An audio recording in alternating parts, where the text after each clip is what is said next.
ہمارے پیارے نبی حضور پاک صلی اللہ علیہ وسلم کا آخری خطبہ۔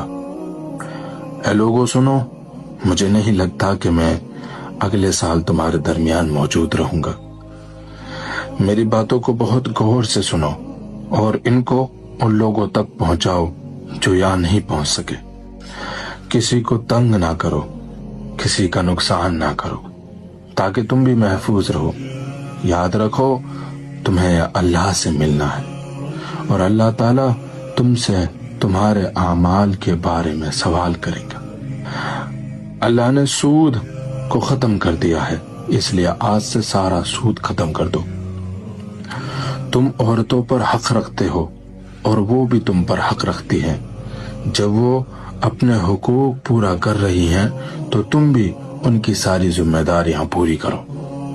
عورتوں کے بارے میں نرمی کا رویہ اختیار کرو، کیونکہ وہ تمہاری شریک حیات اور بے لوث خدمت گزار ہیں۔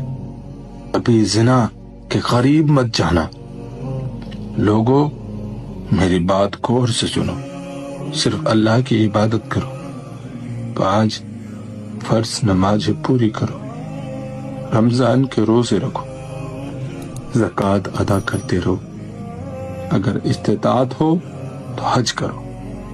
ہر مسلمان دوسرے مسلمان کا بھائی ہے۔ تم سب اللہ کی نظر میں برابر ہو، برتری صرف تقوی کی وجہ سے ہے۔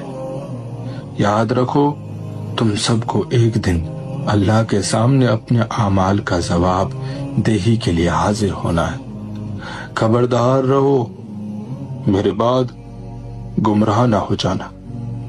میں تمہارے لیے 2 چیزیں چھوڑ کر جا رہا ہوں، قرآن اور میری سنت۔ اگر تم نے ان کی پیروی یعنی ان پر عمل کیا تو کبھی گمراہ نہیں ہوگے۔ یاد رکھنا میرے بعد کوئی نبی نہیں آنے والا اور نہ ہی کوئی دین لایا جائے گا۔ میری باتیں اچھی طرح سمجھ لو۔ سنو تم لوگ جو موجود ہو، اس بات کو اگلے لوگوں تک پہنچانا اور وہ اس بات کو اگلے لوگوں تک پہنچائیں، اور یہ ممکن ہے کہ بعد والے میری بات کو پہلے والوں سے زیادہ بہتر سمجھ کر عمل کر سکیں۔ پھر آپ نے آسمان کی طرف اپنا مبارک چہرہ اٹھایا اور کہا، اے اللہ گواہ رہنا، میں نے تیرا پیغام تیرے بندوں تک پہنچا دی۔